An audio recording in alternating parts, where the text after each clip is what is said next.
if you are with God, regardless to your respective, I guess, worship or dedication,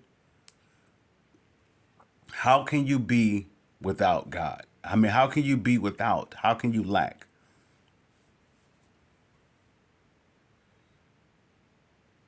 How can you lack?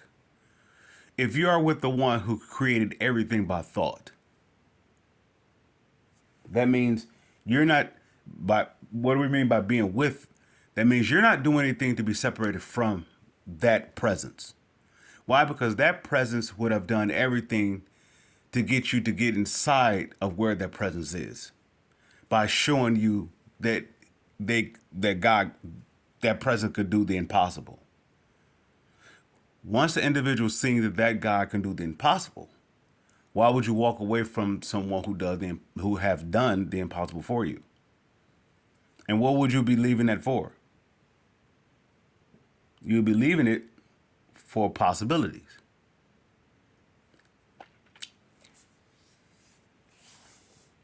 So in other words, you'll be leaving God to put yourself back in a problem. In other words, there will have to be a commitment to sin first, then to condone the sin. In other words, agree to sin.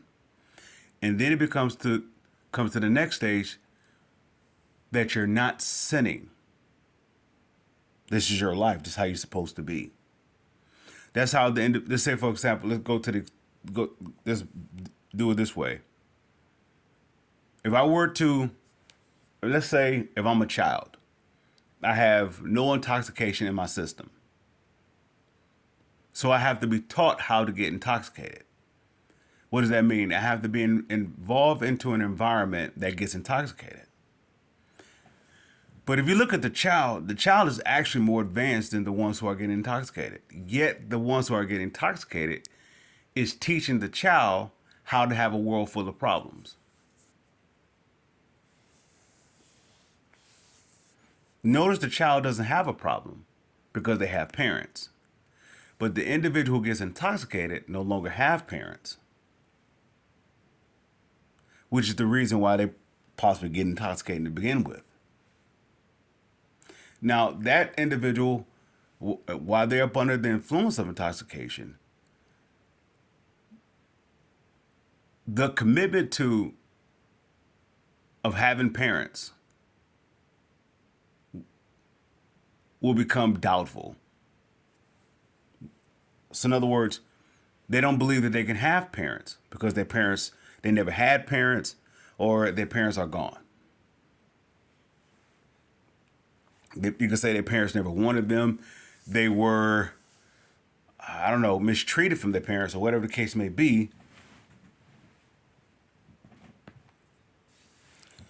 A person without parents is an individual who has the biggest hole in their soul. Now, with that positioning or that individual is inside of that situation, they have all the reason to point the finger at God. God, you did this. Then it goes to the place, why was I born? And it goes to the place, let's fulfill or let's find the reasons why you're born, or find the reason why your parents did this, or why God allowed your parents to die or pass on, or to abandon you, to abort you, to put you up for adoption, to be absentee, whatever the case may be, which is more unresolved questions. How come they didn't want me? How come God put me in this position?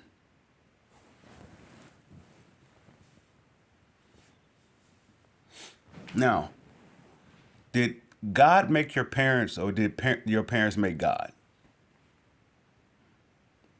The person may say, God made my parents. Well, if God made your parents,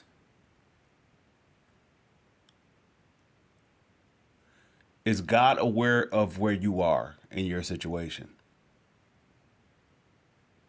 The individual may say, yeah, God is aware of where I am, But why would he allow this to happen to me? If God created your parents and your parents didn't create God, then is there a situation that God is not aware of?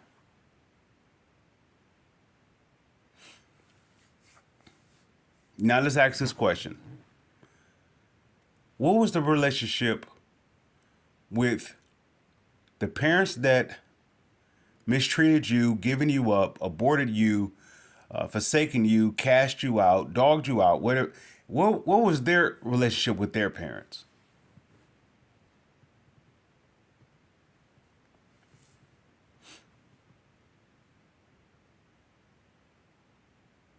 Let's say they had the best relationship with their parents.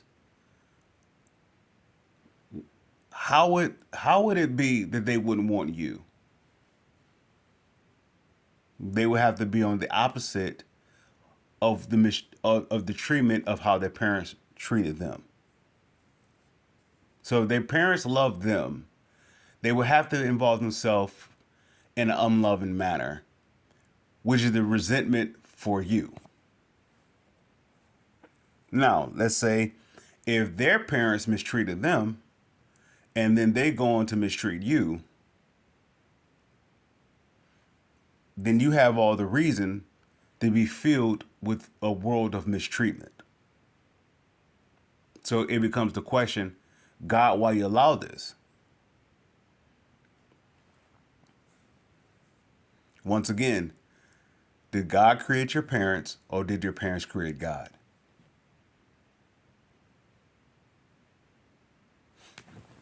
The individual that is conceived out of that, let's say third generation, let's say it's a cursing. It's a pass on cursing. It's a pass on. The curse is actually being disobedient. It's, in other words, there's a road of separation from God, and each generation after the next or after the other has followed it. God will say, go left. Let's say to the grandparent. The grandparent says, well, I will attempt to go left, but then sin would have them to go right, and they make a commitment to sin. And out of that sin, they produce your parents. Now, God will come to that individual, and which will be your parents, go to your parents and say, you go left. Now, they can do it one or two ways. They can do what God tells them to do, go left, or sin could come in, which like it did with the open door of your grandparents. Now I can go to your parents and say, you go right. Let's say they don't go left, they make an attempt to go left, and then all of a sudden they get persuaded or get seduced to go right, and they go right. Then you're conceived. What do you suggest your life should be? So now the question becomes, why would God allow this? Now, if God holds up everything with a thought,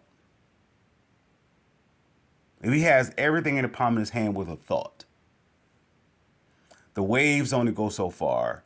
Let's see, the mountains doesn't move. The sun rises and sets. The stars are aligned in the sky. The grass grows. The animals produce. If God has all this by a thought, all this is functioning by a thought. Compare your situation to that.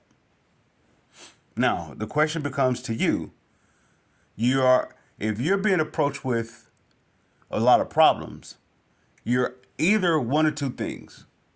You're either on the road of the ones who did it, the road of the ones who have done it before you, or you're approaching to walk off the road as though the ones who have done it before you. Once again, go back to your parents. What kind of relationship did they have with your grandparents? If your parents' relationship with your grandparents was broken, if your parents is not in a commitment to God, not, let's say this way, if your parents haven't received Jesus, right? And receiving Jesus is not just Jesus their Lord by, they're saying that, they confess Jesus Christ as Lord. When Jesus is able to come in, he turns their world upside down.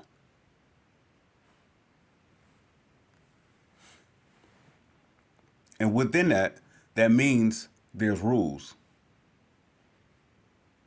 Now, let's ask this question. Do your parents follow the rules of Jesus? Notice I didn't say the traditions. I didn't say the rituals. I didn't say the customs. I didn't say the theories, ideologies.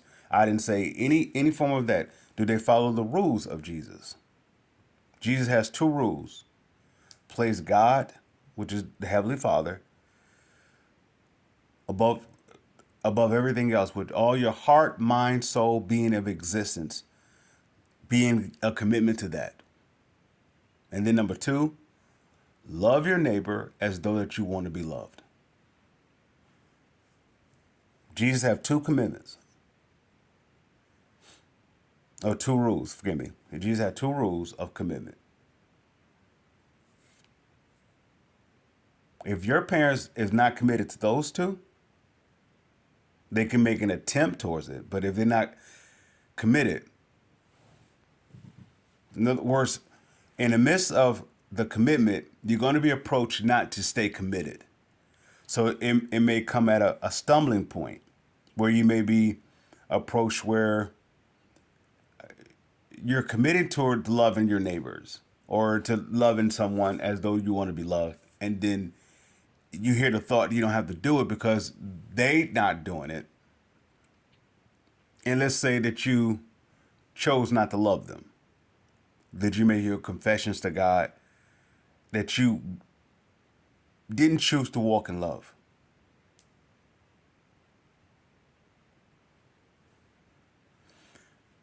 Forgive me. Did you make your confession to Jesus? Now, before we go any further, let's break down Jesus and why he is the centerpiece to the Heavenly Father. Well,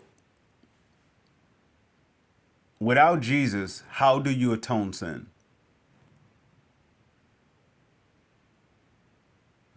It's on the given. How do you atone your sin? How do you take away the sin? So, in other words, if sin is there, your world should be nothing but problems. Okay, that is the indication if an individual is blessed or not. If they got nothing but problems. Now, now don't get me wrong. I don't mean the individual who tolerates problems. No, I mean, if you tolerate problems, you have a problem. Let's say, for example, if you have a problem and you were to get intoxicated, do you still have the problem? Yeah. You just so-called, you're convinced to believe that you are above the problem when you get intoxicated. But nonetheless, once the intoxication comes down, is the problem still there? Yeah. So the intoxication did not remove the problem. It just gave you a false reality that you went above the problem. So if you have problems,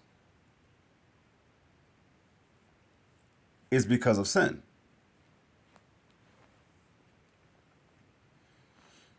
Now, as an individual, you can pretend, in other words, be pretentious to give a falsified reality. Okay. You give a falsified, this illusion that you are committed to your God. You know how to dot the I's, you know how to cross the T's, you know how to make yourself sound good. But the true witness or the true testament, if you are with your God or not, or if your God is even the most powerful, the results is you. It's not in theology. It's not even the ones before you. to show proof that your God is God, or is the most high God, or the most whatever, is you. If your life has problems, that's an indication of your relationship with your God. Now let's go back to Jesus. If an individual is in a commitment to Jesus, in other words, they are following the rules that Jesus laid down for them to follow, they don't have any problems. Why? Because those two rules eliminates them from the problems. Let's say it this way. If you break those two rules, you have all the problems. Now this is toward the lordship of Jesus. This is not towards lordship of any other doctrine or any other teaching or any other religion or whatnot. We're talking about Jesus. When you If Jesus is able to get inside of you, you don't have any problems. A person may say, well, I know plenty of people that's with Jesus and they got problems. Are you sure they're with Jesus? Jesus gave us two rules to follow. As a believer in him, gave us two rules to follow. Are you sure that that person is committed to those two rules? Or do you see them, or you just see them when they're doing it, and behind the scenes they are bending those rules? This is the indication that why a person has problems inside. If they're so-called claiming Jesus is Lord, the reason why they have problems is because they have bent the rule. They went outside the rules.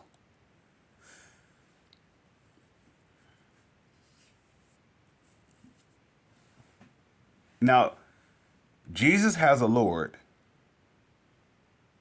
That Lord gave us Moses. Moses gave us the Ten Commandments. That God that gave Moses the Ten Commandments told, with the commandments said, if you told his people, if you were to do these commandments, you'll be blessed. If you don't do those commandments, you be cursed. Now there was 10. Those are 10 commandments that he gave Moses. Now, since his people didn't do the 10 commandments, God went around them and went to a group of people who was not his people.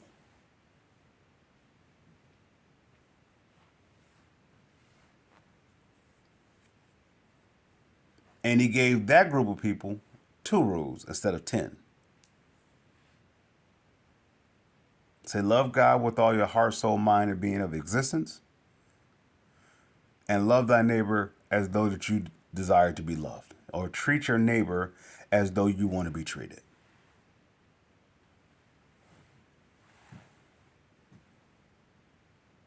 That's inside of Jesus. Inside of, you say, Jehovah is a totally different thing. There are 10 commandments inside Jehovah. Inside of Jesus, there's only 2.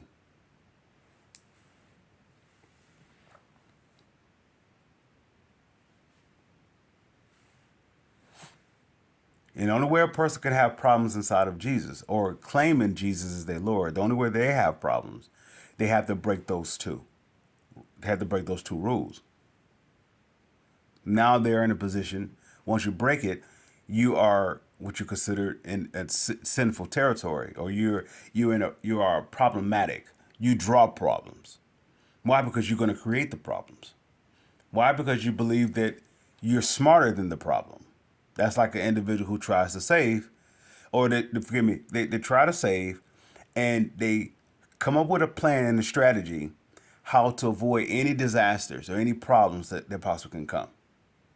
But nonetheless, the more that they plan to avoid those problems, is the more that they create the problems. That will be a cursed individual. That's like a person, let's say, for example, if a person gets intoxicated. Now, what would be the point of getting intoxicated? There's going to be 2 reasons. Either you have a problem and you're trying to avoid the problem, or you're overjoyed because you have conquered the problem. Is that fair enough to say? What would be another reason to get intoxicated? Either you have a problem and your get intoxication is going to have you to rectify the problem, or you just triumph, or you just have victory over the problem, and now you're celebrating. So which is the reason why, if you are an individual who gets intoxicated, what is the reason why you're getting intoxicated? You can't say you're pleasing your God unless your God is intoxication. Then you're doing everything to draw closer to your God.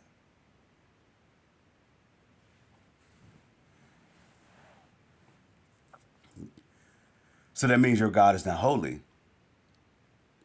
Because if your God was holy, or if your God is so powerful, let's say the way, that's saying that your God is not all powerful.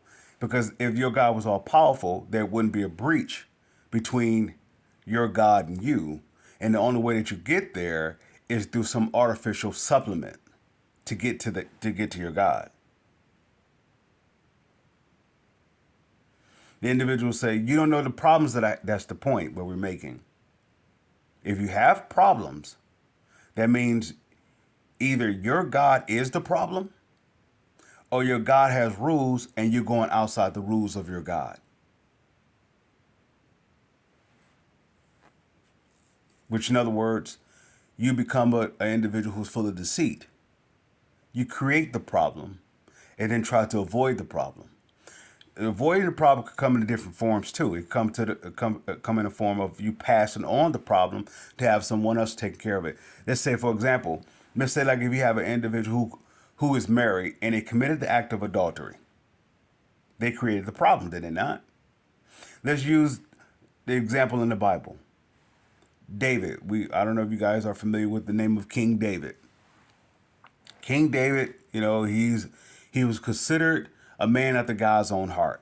In other words, you was not going to separate David from God. It didn't matter what happened, he was going to stay devoted towards God. So he did for the utmost part. Until the moment that he saw a woman bathing on the rooftop. Now, the woman that he saw on the rooftop bathing was not his wife, number one. And number two, she's married to someone else. Now, David is a king. That means he has basically authority, final say. If he wanted to be with her, be with her. If he don't want to be with her, don't be with her. Why? Because people respect him and fear. So let's say example, if a man is married to his wife, he can go outside that marriage, and it will be a way that nobody would know. But who would know though? God will know. God will know. So with that said, if that individual, whether it be male or female, that goes outside that marriage,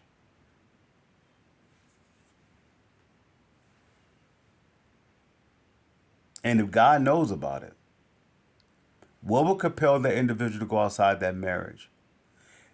Is their God not good enough for them? Or were they convinced or seduced, to say that way, were they seduced to believe that their God wasn't giving them enough? So this is the position that David is in. David is considered at this point in time a man after God's own heart. He loved God and he stayed committed to God. Yet he's confronted with what we would call a temptation. What is the temptation? To get him away from his God. If he's in a loving relationship with God where he's committed to God, here comes the temptation to get him away from God. Now, is the woman saying that I want to be on this rooftop to have David to be tempted to go up against his God? No. We would call that a coincidence. However, with God, there are no coincidences. How it works with God, the moment that you know of who you are, your purpose in God, is the moment that the enemy is coming for disruption of that. Because in every case, in every case, when it comes to the enemy, your purpose, why God created you, was to destroy the works of him. So the enemy has to bait us to get off that road, In other words, if we get off that road, we no longer have the purpose to destroy him. We have all the purpose to work with him. There's only two roads. Either you're going to work with the enemy, which in other words, which is evil, which is darkness, which is death, or you're going to work against it. Either you're going to work with it. In other words, you're going to do what it have you to do, or you're going to work up against it where you don't do what it has you to do. That will be what God called. God called you to work up against the enemy. The enemy is going to try to get us to work against that. If he can seductively get us away from God. So the woman is in this position. She's bathed on the rooftop doing maybe a normal thing. It's no big deal. All of a sudden, it catches David's attention. It's just a thought. Look at the woman that's bathed on the rooftop. Number one, you know that's not your wife. Number two, you know that she's married to somebody else. So it's wrong all the way around. So that's like saying if you have a person that's in a marriage, you know that the person that is talking to you of the opposite nature or the same nature, of if there's of any perverseness of that nature, or you know that they're not your spouse, and you know you're not their spouse. You know that automatically. So anything that they're going to approach you with is either going to do one or two things. Either to enhance you to stay in the relationship with your spouse or stay in a commitment to your spouse. Or number two is going to have you give you information how to walk away, to question your relationship with your spouse. So you can't stop them from approaching you. You can walk away from them. You know, you don't have to interact. You can't stop them from being who they are. Or in other words, their mission. You can't stop them in their mission, but you can prevent their mission to coming from you. Coming towards you. How can we do that? What is your commitment towards your marriage? For the individual that is married and they have a spouse, your commitment to your spouse is that nothing should come between that union. Within your power, nothing should come between it. So in other words, you would entertain a thought that will have you to question your marriage.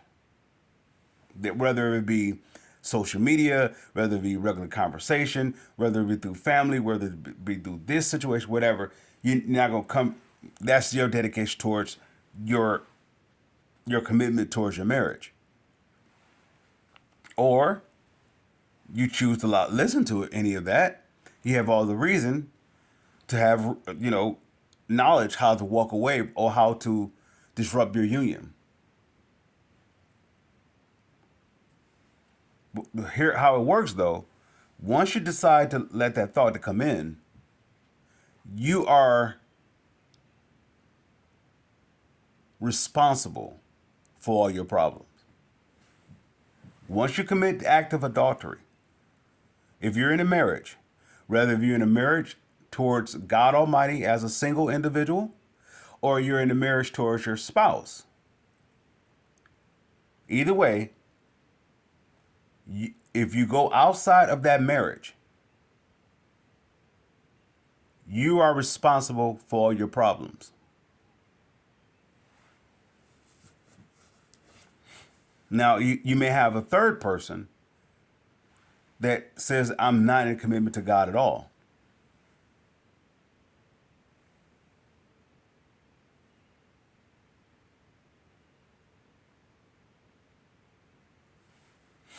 I don't have a God. I don't believe in a God. But then your world is full of problems.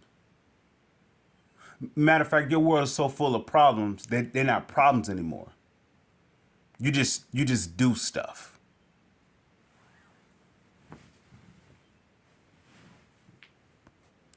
The individual who does stuff that individual is death itself. Now, what does death mean? That individual will do whatever it takes to get what they want.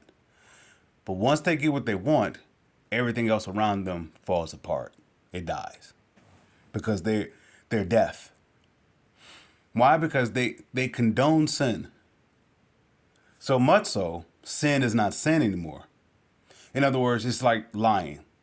Lying is, to this type of individual, lying is no longer lying. In other words, it's not considered wrong anymore. It becomes a thing not to get caught. So they condone sin. Right? So that, in other words, they are nothing but death. The results of everything around them dies. They can make an attempt to do something, it falls apart. They do whatever it takes to get to the top. Once they get to the top, everything that's around them falls apart. That would be the example of everybody. Either everybody around them gets better, they get worse, or they get better in a sense by getting what they want.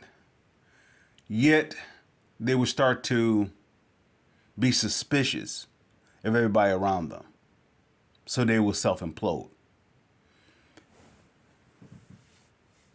Or they would try to put something together, and every time they touch it, it falls apart.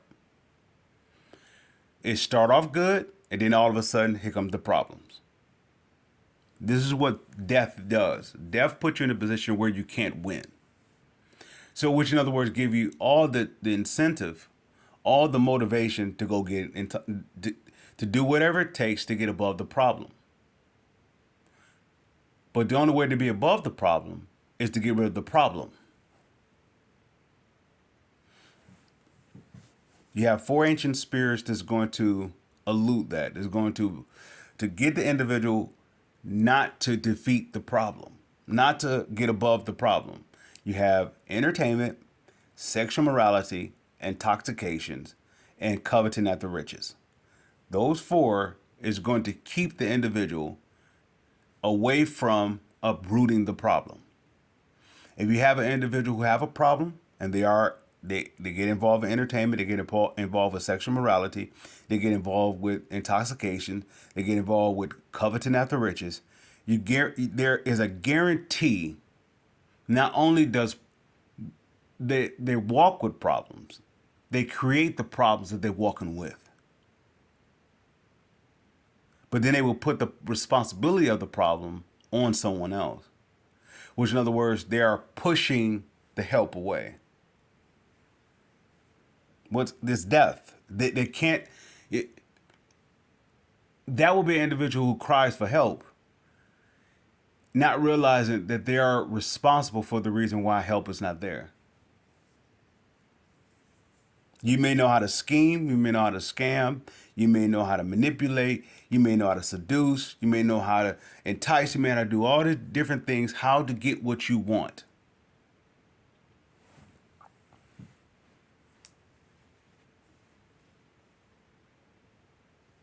The only thing about it is you're stockpiling all this inside of your soul. Now, if you lie one time, that goes to your soul, correct? That individual could say, well, I'll just repent. I'll just pray to God, and God would go ahead and clean it up. All right? God cleans it up, but does that mean that you don't have to face what you did? God cleans it up. What did God clean up? He didn't allow that sin to take you away from him. However, to be with him, you're going to have to face the reason why you sinned in the first place. Yet, if you get intoxicated after doing the wrong, if you were to get involved with entertainment, entertainment is a range from something small as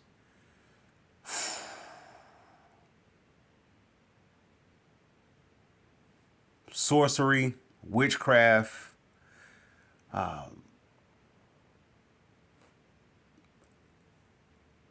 idolatry,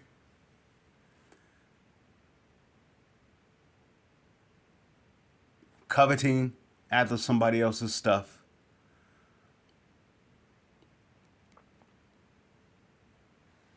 And of course, the classic one is to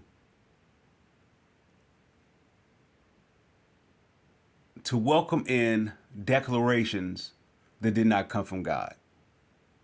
Or let's say this way, that be receptive to declarations that did not come from love. Say, for example, one classic, the classic key of entertainment, let's say we were television or music.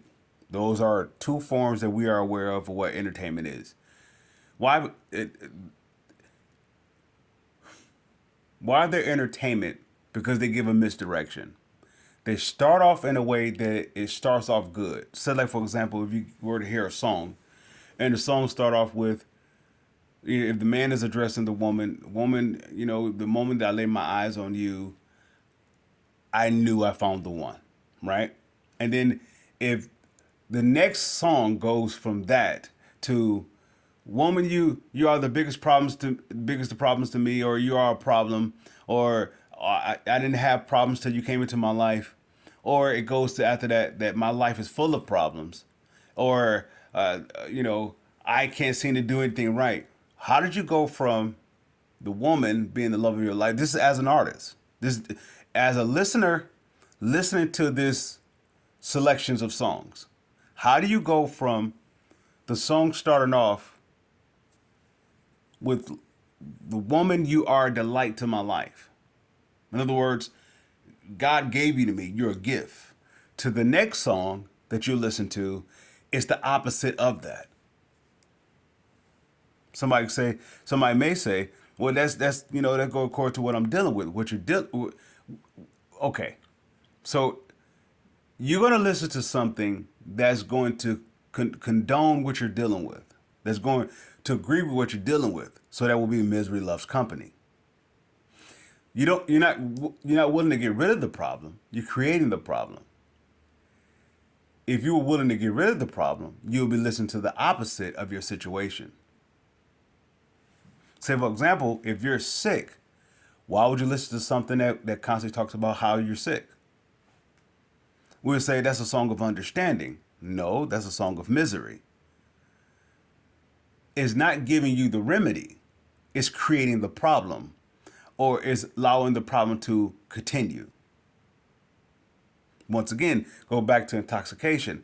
If you have a problem, the purpose of getting the only reason why an individual will get intoxicated, if you have a problem, the only reason why you will get intoxicated is because that intoxication is giving you every bit of belief that is going to take you above your problem.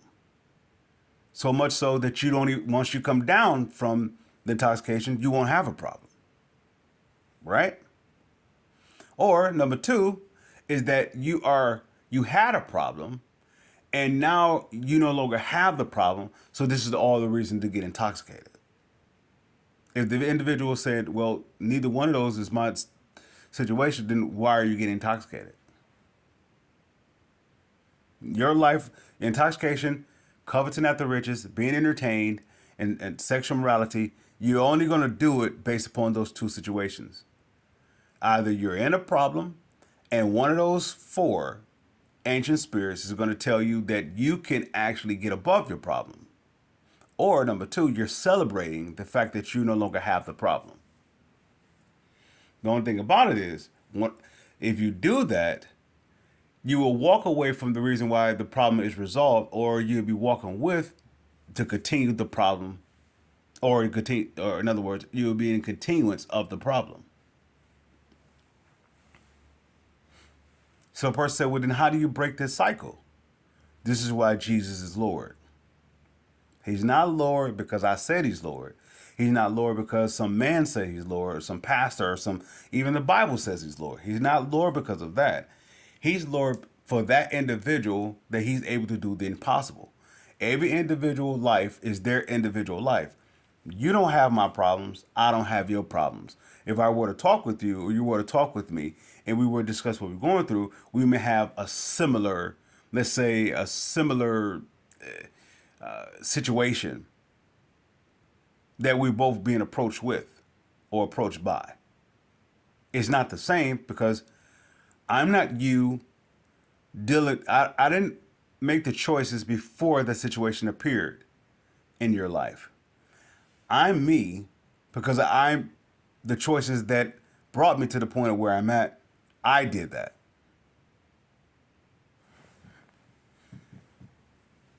So Jesus only could be Lord to that individual. He's not Lord to everybody. What I mean by that is, somebody may say, well, then what do you mean? Jesus has a following. Yeah, he has a following of those who believe as an individual, not collectively. They're individuals who came together collectively, is a difference. What are we saying? We said that the only way that Jesus can be Lord in your life is that he do the impossible. The only problem with that is allowing him to do it. Allowing Jesus to do the impossible requires submission. You have to believe that he can. But the only way you can believe that he can, you can't believe that he doesn't exist.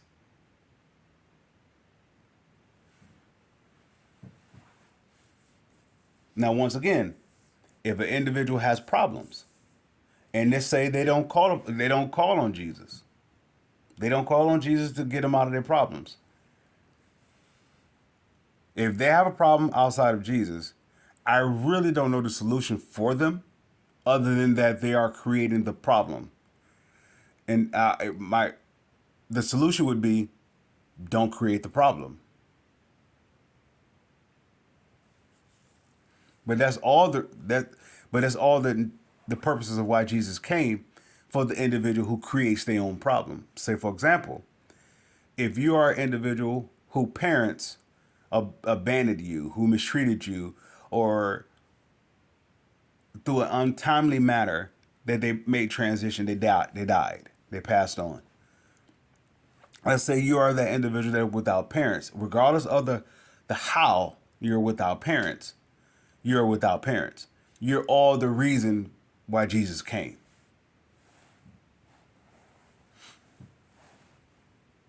Now, if you're an individual who are without needs, you're all the reason why Jesus came.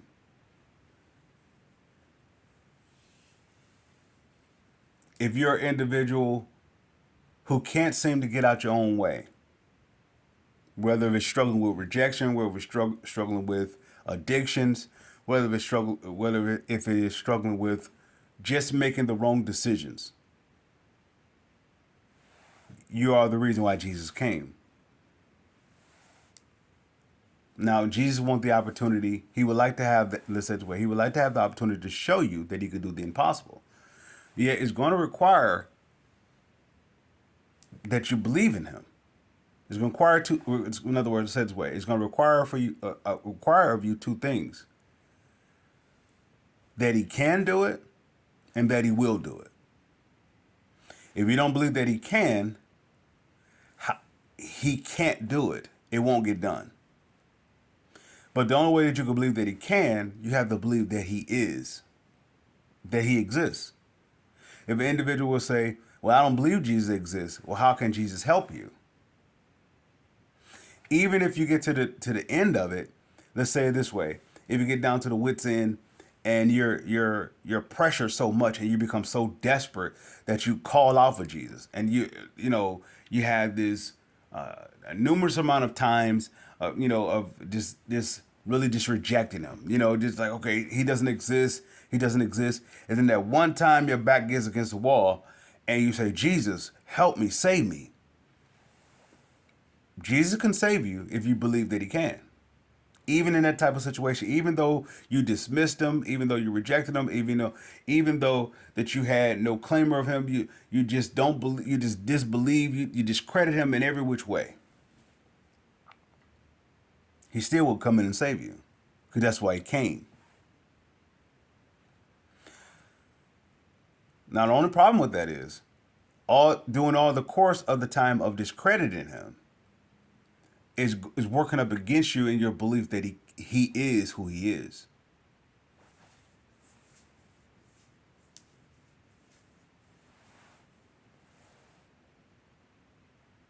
Now, how it works, the individual calls upon the name of the Lord in secret.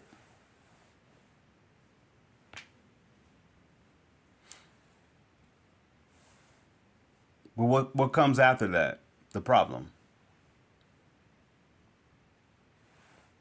They say they have a problem and they don't believe in Jesus. So they call upon Jesus in secret.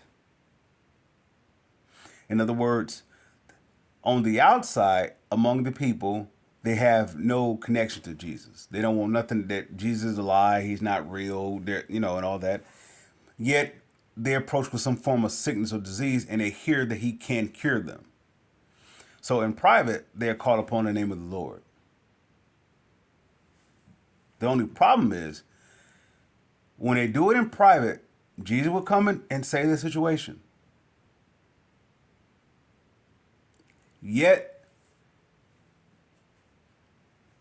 the truth will be this: they're going to have the face of what they asked Jesus for. Why? Because the problem is going to come back around. Now, if Jesus is there, the problem can't enter in.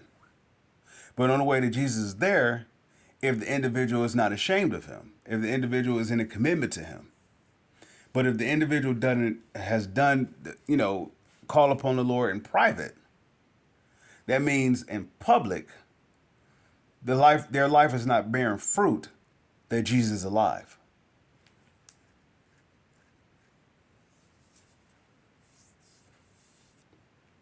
Which, in other words, will be all the reason why they will have problems.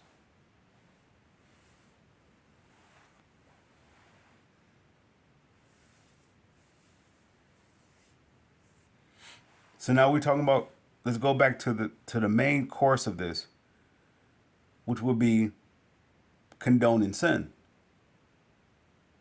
The only way that I would deny Jesus with the opportunity to show me that he could do the impossible if I condone sin. So in other words, my life is going to be the problems that I create. This is the life without Jesus.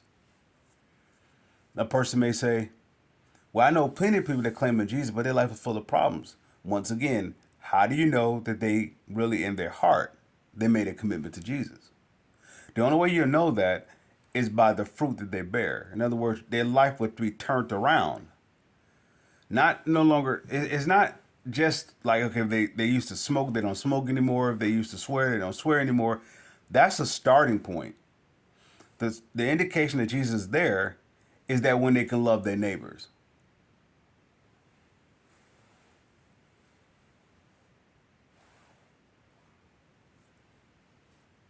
And how it works, God will always put you in a situation, as a believer in Jesus, he will always put you in a situation where your neighbors are impossible, or it appears to be impossible to love. I may very well be that to someone else, or my neighbors could be that very well to me. I can't speak from, or speak on behalf of any other God other than Jesus. Jesus will always put you in a position where it's going to require you to do the two rulings of discipleship.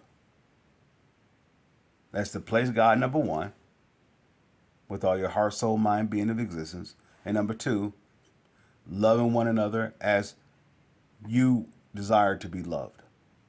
In other words, you're loving them the way that you desire to be loved. Jesus will always put, as a believer in Christ or as a disciple, he will always put you in that type of situation.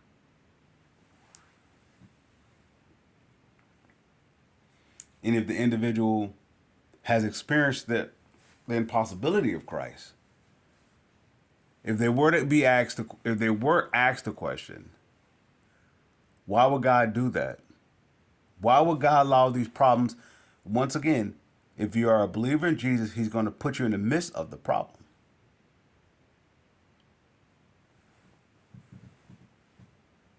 So that individual will say, okay, you may get two types of individual. You may get an individual who is with Jesus, and no, better yet, we're going to get three types of people. The individual that is with Jesus, and you have the individual that has no claimer to Jesus, and then you have the individual that's claiming to be with Jesus, but yet doesn't walk after what Jesus asks him to do. The one with Jesus understands exactly why the Father puts him there. Why? Because the Father can talk to them. The individual who has no claimer in Jesus, they have no clue why they have their problems. They have no clue. They believe it's everybody else is causing their problems. And then you have the individual that's claiming to be with Jesus, yet they're not following the rules of the rulership of Jesus, or why Jesus discipleship. They're not following those rules. They're individual. They run. They're runners. They're constantly in fear.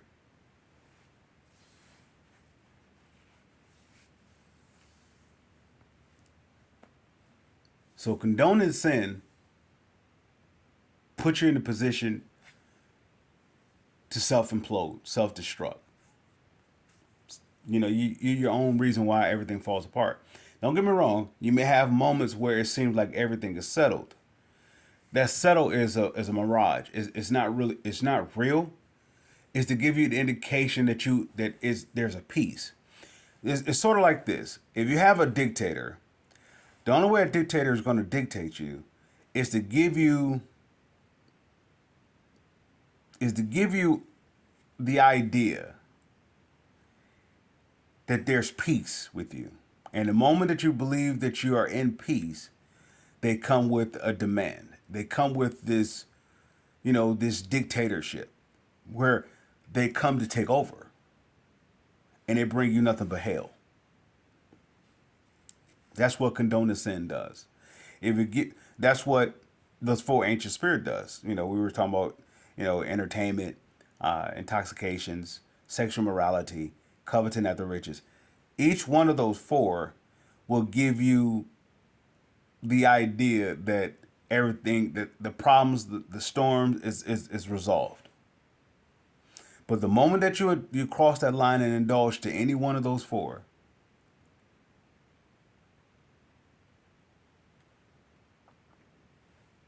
is the very moment that all the problems start to work against you. Now you're inside of the allure. It's like you're inside of you're up under the influence of one of those four ancient spirits to have you to believe that everything is cool, everything is calm, everything is in order, everything is working out for your good. Let's say, for example, if you stole something, nothing happens to you at first. Nothing happens. And even to the fact that, okay, you think, okay, the worst that can happen if you still get caught, you steal, and somebody may kill you or something like that. Let's say you avert all those things, you avoid all those things. None of those things happen to you. So okay, my life is cool.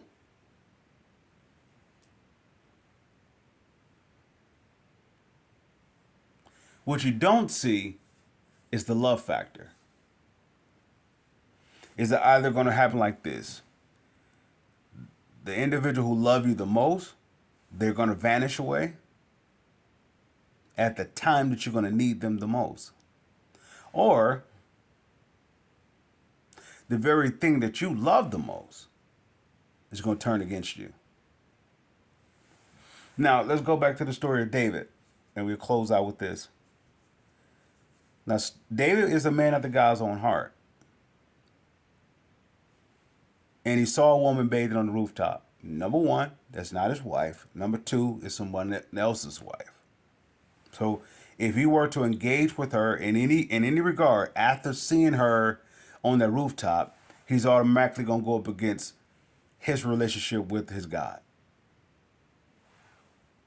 There's nothing he can get and do for that woman after he's seen her naked. There's nothing he can do for that situation other than to avoid her completely.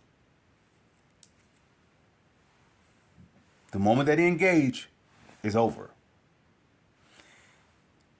Now, he engaged so much so, what he saw got the best of him. It didn't matter if that wasn't his wife. It didn't matter that she was someone else's wife. So that means his relationship with his God is no longer questioned.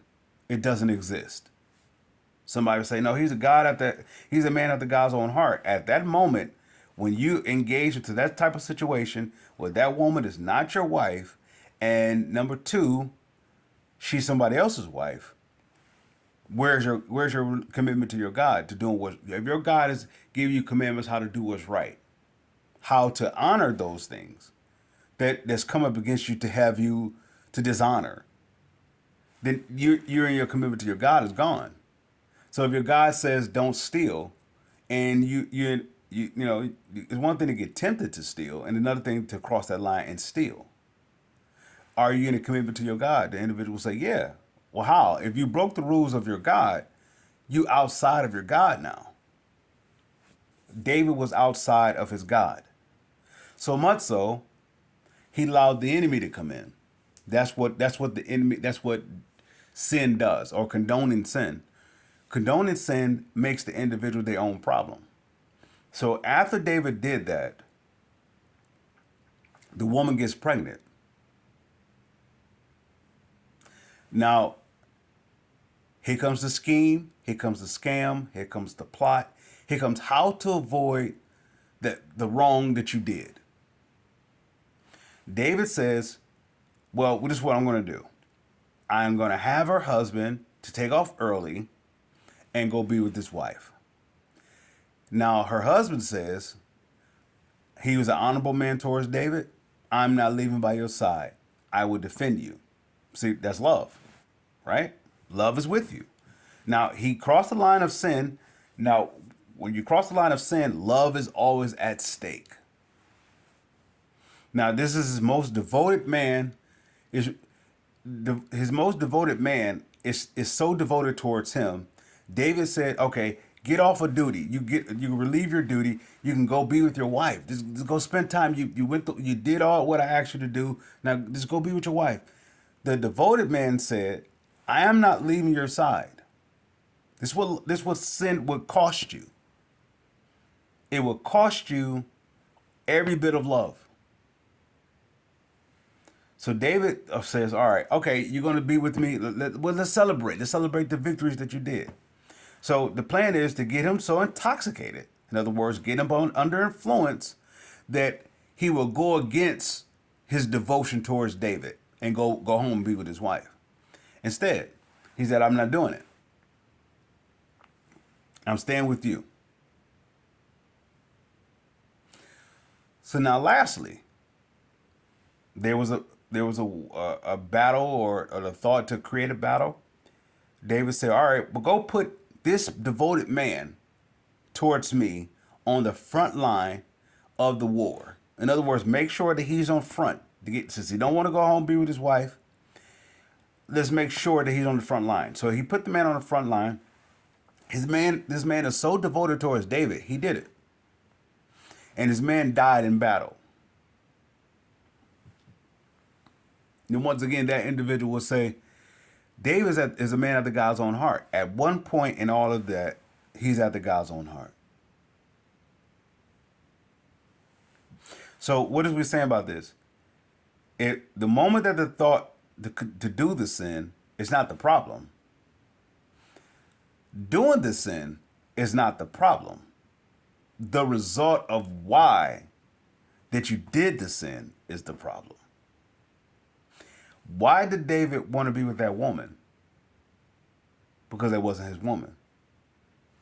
He was full of the opposite nature of the love of God. If he was full of the same nature of the love of God, he wouldn't want something that somebody else have. In other words, it would be second best. So that's equivalent of me saying, if I'm married to my wife and she's all that I know, why would I want to go be with somebody else, another woman?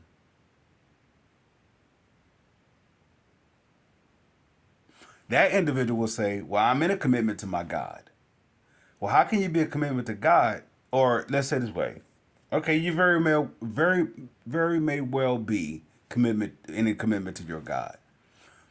That would just, the only thing that would say is that your God tolerates brokenness. Your God is not powerful. He will break his own rules. Your God doesn't have a word that he's bonded by. If you can break the rules and you are committed to your God, that's an indication that your God breaks the rules and has no commitment towards you. Which, in other words, you can have all there'll be all the reason why you have problems. But if you have a God that doesn't break his own rules, that means the only way you know that is that you will be a servant on that under that commitment that you don't break the rules of your God.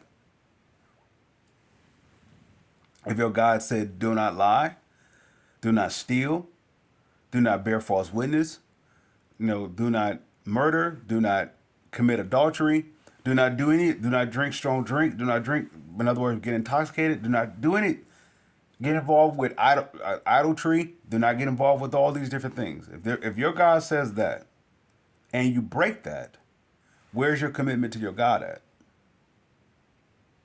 Now you'll become full of deceit where you do everything in your power on the outside.